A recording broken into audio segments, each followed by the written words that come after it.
Universal human values unit 1 के quick shot की video में आपका स्वागत है। इस वीडियो के अंदर हम लोग यूनिट 1 को पूरा कंप्लीट करने की कोशिश करेंगे। जो भी सारे टॉपिक्स को हम लोग कवर करने वाले हैं वो आप अपनी स्क्रीन पर देख सकते हैं। Value education and holistic development. Value education basically ऐसे समझे तो ये एक प्रोसेस है जिसके थ्रू हम लोग ये समझते हैं कि एक परफेक्ट ह्यूमन के लिए कौन सी वैल्यूज होती हैं जिनके अकॉर्डिंग ह्यूमन को लिव करना चाहिए सोसाइटी के अंदर, ताकि वो हैप्पीनेस एंड प्रोस्पेरिटी हार्मनी को भी अचीव कर सके।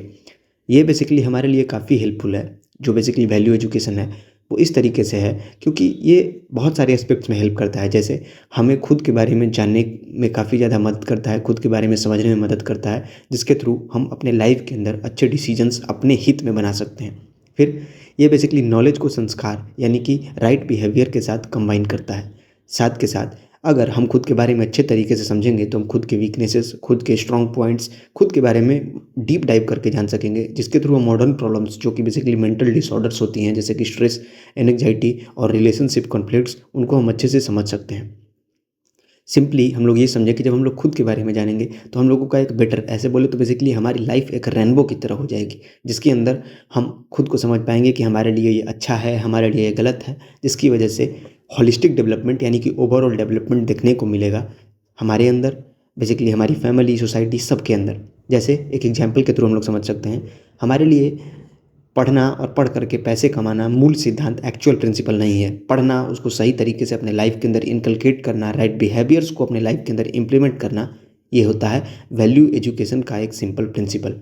तो वैल्यू एजुकेशन बेसिकली क्या करता है, हमारे लिए एक बैलेंस्ड इन्वायरमेंट क्रिएट करता है और बैलेंस्ड डेवलपमेंट हमें देता है जब हम वैल्यू एजुकेशन को अच्छे से समझते हैं तब। देखिए, इस डायग्राम में एक्सप्लेन किया गया है कि holistic development self, body, society और फैमिली के बीच में हम लोग वैल्यू एजुकेशन के थ्रू इस्टेब्लिश कर सकते हैं। ये डायग्राम आपके लिए काफ़ी ज़्यादा हेल्पफुल होगा।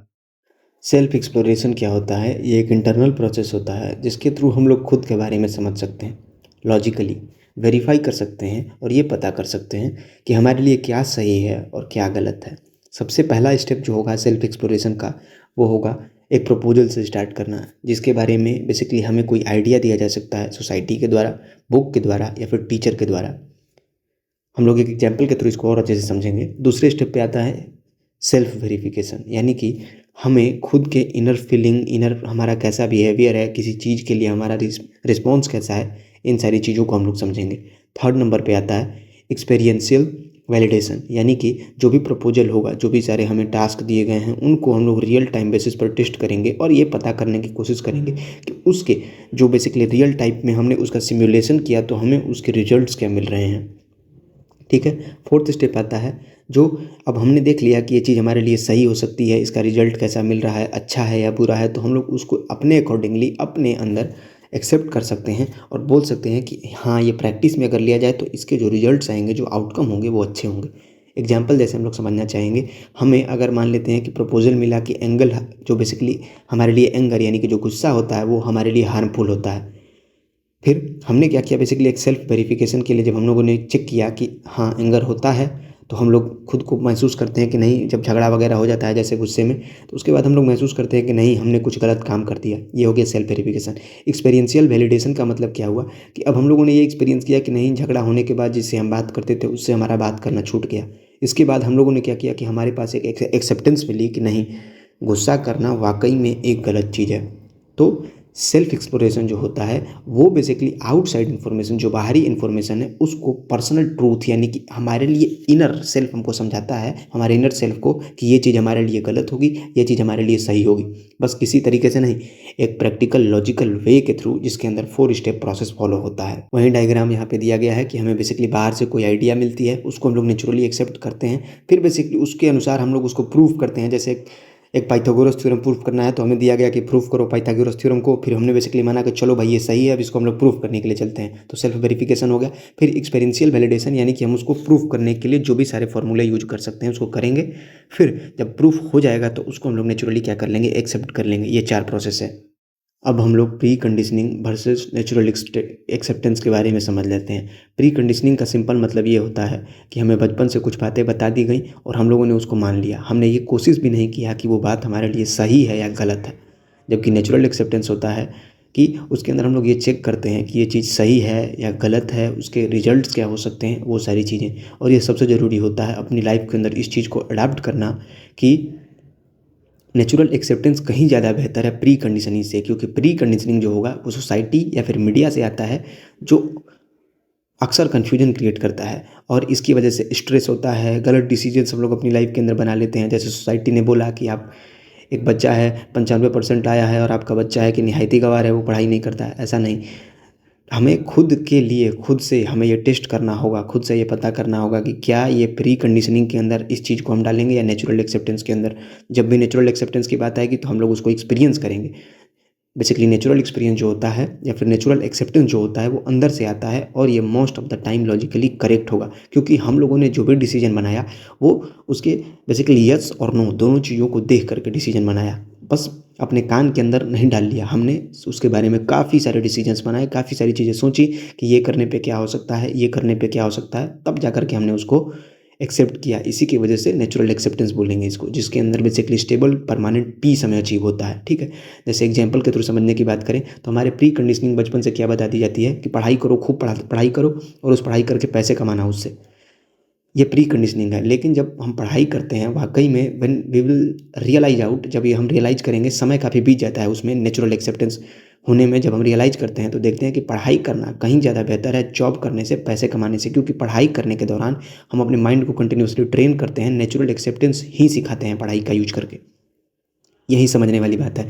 तो natural acceptance as a topic आप ना समझें, इसको मैं और आप अपनी लाइफ के अंदर अडॉप्ट करने की कोशिश करें, किसी भी चीज़ पर आंख बंद करके विश्वास करने की बजाय। तो जो ट्रू हैप्पीनेस होता है वो यही एक्सप्लेन करता है कि प्री कंडीशनिंग पर अपने आप को लात देने की बजाय खुद को नेचुरल एक्सेप्टेंस की तरफ ले जाएं और खुद को एक ऐसा व्यक्ति बनाएं या एक ऐसे बेसिकली पर्सन के रूप में डेवलप करें जो कि नेचुरल एक्सेप्टेंस के ही सिद्धांत प्रिंसिपल्स को फॉलो करता है। यहाँ पर समरी दी गई है नेचुरल एक्सेप्टेंस और बिलीफ के बारे में। हैप्पीनेस वर्सेज एक्साइटमेंट, यह भी काफ़ी इंपॉर्टेंट टॉपिक है। एक्साइटमेंट का सिंपल मतलब ये होता है कि टेम्प्रोरी प्लेजर जो हम लोग अचीव करते हैं अपने सेंसरी ऑर्गन्स के थ्रू, जो कि शॉर्ट टर्म होता है और क्विकली फेड कर जाता है, और ये मोर ओवर डिपेंड करता है जैसे बाहरी चीज़ों पर, जैसे कि बेसिकली बोल सकते हैं खाना, मूवीज़ और ऑब्जेक्ट्स पे।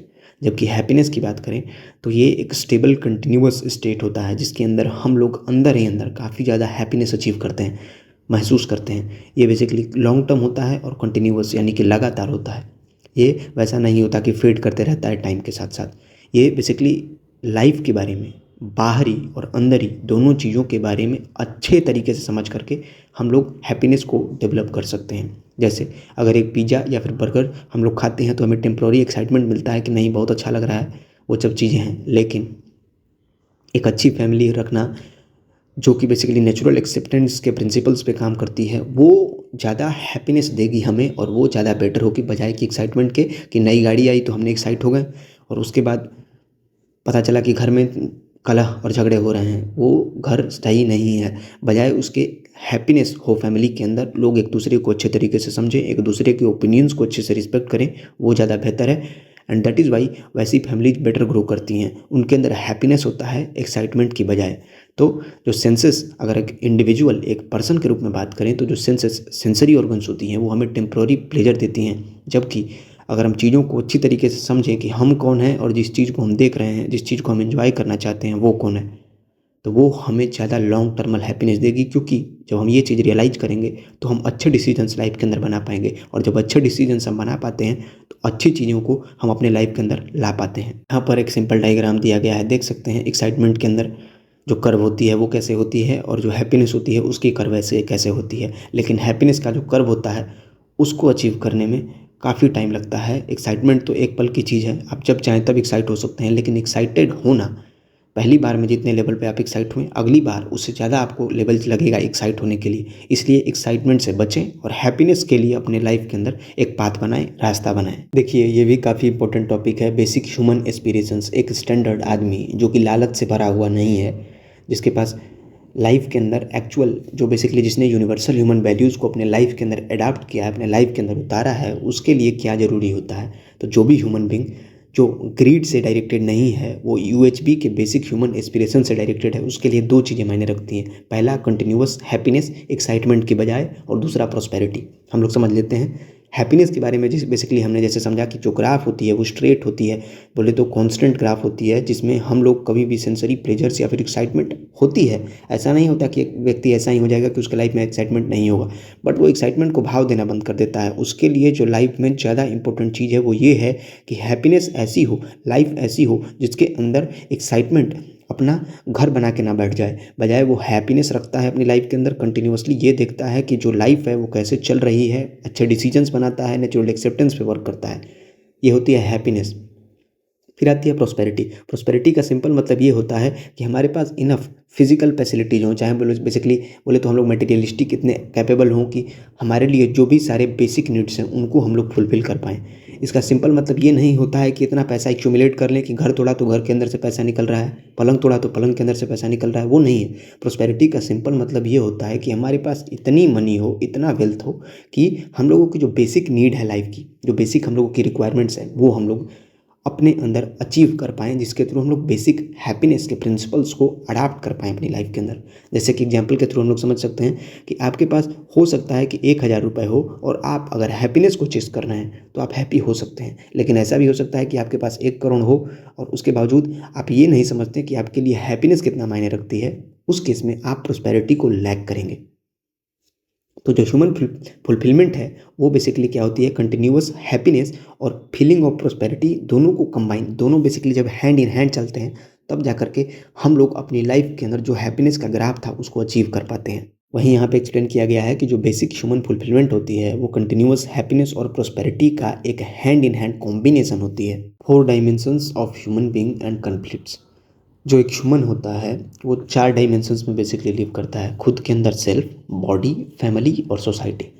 अगर बेसिकली नेचुरल एक्सेप्टेंस को इन किसी में इग्नोर करता है, यानी खुद के सेल्फ के अंदर या फिर अपने बॉडी के जो बेसिकली नीड्स हैं उनके अंदर या फिर फैमिली के अंदर या फिर सोसाइटी के अंदर, तो उसको डिफरेंट तरीके के कॉन्फ्लिक्ट्स देखने पड़ सकते हैं। जैसे सेल्फ की बात करें तो इसमें हम लोग अपने थॉट्स और अंडरस्टैंडिंग को बेहतर बनाने की कोशिश करते हैं। बॉडी की बात करें तो उसके अंदर हम लोग फिजिकल और मटेरियलिस्टिक नीड जो होती हैं उनको फुलफिल करने की कोशिश करते हैं। अपने बॉडी को स्ट्रॉन्ग बनाना, इतना अर्न करना कि हम लोग प्रॉस्परस लाइफ जी सकें। फैमिली की बात करें तो उसके अंदर बेसिकली ट्रस्ट और रिलेशनशिप्स पर हम लोग अपने आप को बेसिकली कैपेबल बनाते हैं कि हम लोग रिलेशनशिप्स को अच्छे से लॉन्ग टर्म तक सस्टेन कर पाएँ।